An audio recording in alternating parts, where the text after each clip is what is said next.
เห็นอยู่ด้วยนะ เห็นปอ คนเรียนว่า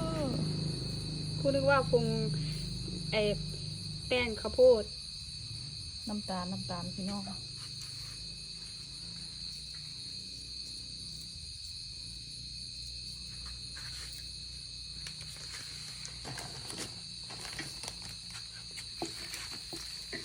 ามันลายอยู่เป็นยังดอก กลุ่มอนามัยต้องเขาแล้วแหละ เข้าเลยถูกกินเองด้วยพี่น้องมาแต่ขออนุญาตบริษัทนี้ทำรับประทานเองภายในครัวเรือน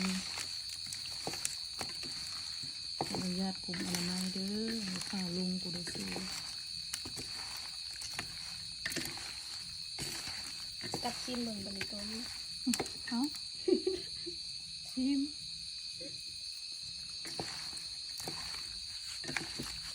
เด็ดนะเด้อมืออื่นแต่ว่าแห้ง คนกระทำไป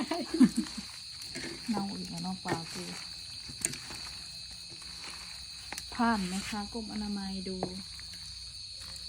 ผ่านไหมคะ